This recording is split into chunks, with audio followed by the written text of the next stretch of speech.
Good afternoon, ladies and gentlemen. A very warm welcome to you on Business Today Television and our ongoing series of market experts. We are now joined by perhaps the happiest or the second happiest man on Dalal Street, Mr. Dinshaw Irani.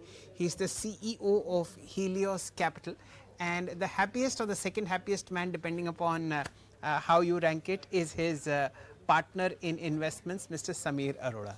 A very warm welcome to you, Irani Saab. And as usual, in this kind of a pain and mayhem that's happening on Dalal Street, the most genuine smile that one can ever find is on Mr. Irani's lips. A very warm welcome to you, Dinshaw, and what a pleasure to host you. Thank you, Shalendraji. So thank you for having me on your show, and always a pleasure to be on your show. And a very good afternoon to you, your team, and the viewers. चलिए, on this wonderful note post Holi, let us now examine how the markets are placed, Dinshaw ji. Terrible times, if I may say so. A lot of pain across the board. Even funds such as yours have focused on holding cash at this point of time. Elaborate for our viewers, how do you feel at the moment? Is this a space to be active buying, or is this a space to be passively waiting for the pain to last? First, let me address the cash bit. So sometime in Feb, we realized that IT, actually AI was a major disruptor for IT. In fact, we realized this over a period of time after interacting with a few corporates, IT corporates, and we realized that, and since disruption is a major factor for rejection for us, we decided to exit IT in toto. Except one stock, we totally exited IT. And fortunately, I mean, obviously the cash was created at that point in time. We did exit a few of the platform companies too along the way. And the cash that got created, we were not in a rush to invest because we realized that the markets were correcting. So by the end of the month, you saw a lot of cash in our books, around 21, 22 odd percent. But today, if you ask me, I think we've been fairly progressive. We've been almost, I mean, more than 50% of the cash we've invested back in the market. And we're looking out for opportunities. Having said that, Shailendra, the thing is that I mean, frankly, I mean, nobody can put a finger on this, whether it's the top or the bottom of the market. But our heart tells us that we're somewhere close to the bottom. But the head tells us to, be a bit more cautious in that view. So that's why we're being very cautious in our view and selectively be picking up stocks where we believe the valuations that come into our comfort zone. Ultimately, the market's going to respect valuations, and obviously the valuations have to be supported by the growth in earnings, and that's what we're looking out for, and that's where we try to redeploy the money as such. Okay, let me just confirm, let me just inform our viewers. At the moment, Helios set of funds manages about 3,400 crores as AUM. The biggest fund is the FlexiCap fund, which has a corpus of 2,560 crores. At the moment, Mr. Irani is at about 8 to 9% cash of 3,400 crore rupees. In February, this was 21 to 20%. So about 50% of cash has been deployed, and he has exited counters like please hold your breath. HCL Technologies, TCS, Infosys is what I can make out. Then within the platform companies, you've exited Swiggy, you have exited PB Fintech, and you have also exited Coforge. This is the latest data that we have. This cash has now been deployed. So from your own side, Mr. Irani, where has this 50% cash gone? So mostly it has gone into finance. I mean, as in the banks rather.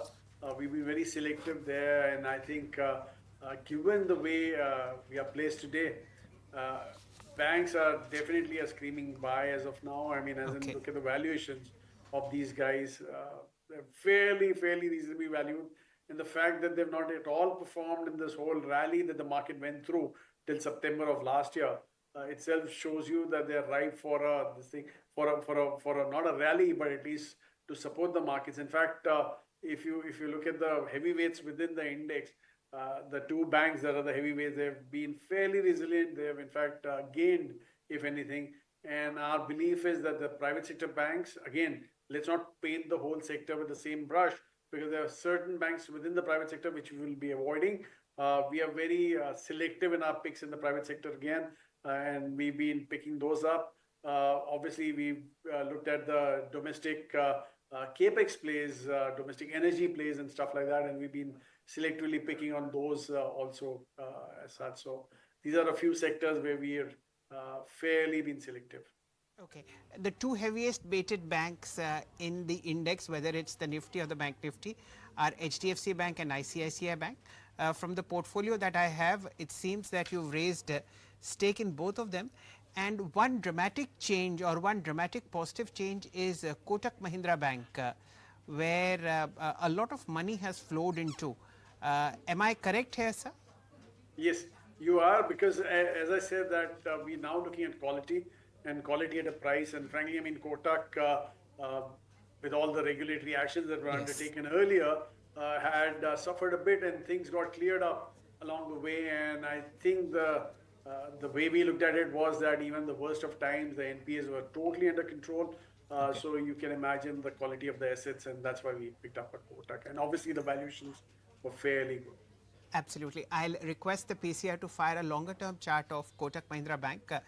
This is one stock that has gone nowhere over the last 5 years or so, mainly on, there could be many reasons, let's not get into them.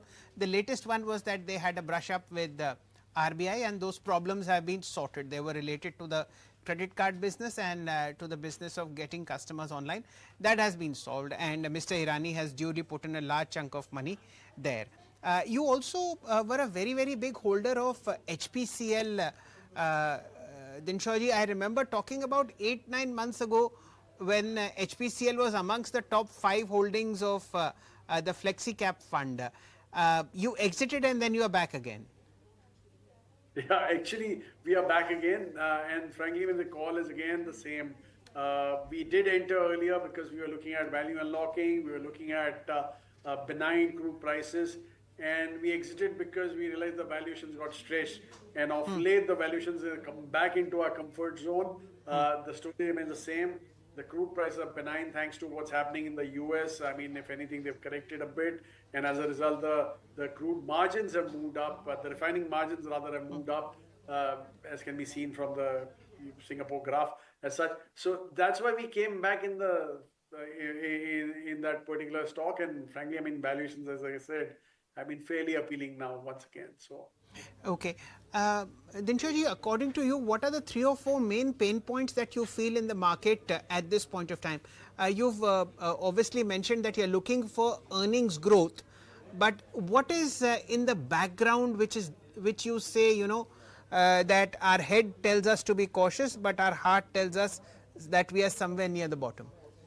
So why the heart tells us we are near the bottom is because the way the valuations have corrected so sharply. In fact, in September of last year, we were probably our premium as an MSCI India premium to MSCI World Index had shot up to a very phenomenal, I think 25-26% odd, which was a lifetime high.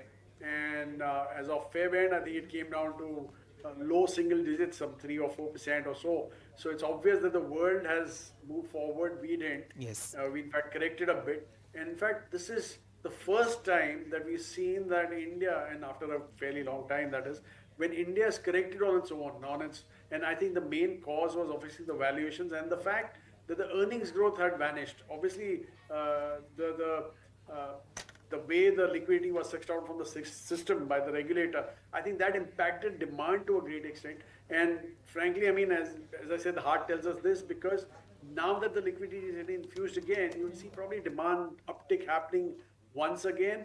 I'm talking about consumer demand right now, happening once again. And as a result, the fundamentals too will also improve, which got deteriorated as such. In fact, September was the worst quarter with a negative growth. December did see some growth, but again, it was fairly tepid. March, I don't see to be any different actually, Sharendra, because I also expect March to be a single digit kind of growth, but there will be growth. But once you go into the June and September quarter once again, the Okay. base becomes very appealing because the growth rate tanked off from June onwards, and as a result, the base becomes good for your comparison. So YOY will start looking good. As I said, FIs will definitely be looking at India once again because obviously the rupee has corrected quite a bit. Their major concern was the rupee when they started moving out. Obviously, the trigger points were probably the valuations and the earnings Absolutely. growth. But with the rupee collapsing the way it did, I think someone sitting somewhere, a global strategist, will start looking at India and saying, look, we've sold enough out here. Let's Yes. start moving some money back in. So that's what telling us. But as I said, our head tells us to stay away because the way the US is behaving, I mean, the global tariff war that is going to commence, I think that is what is the only concern area. Had that not been a question, I think we would have gone ahead and probably deployed all the cash that we had. But today we are being a bit cautious there. We're being very selective. And let's see what happens on 2nd or 3rd of April when things become a bit more clearer of how they're going to approach this. So.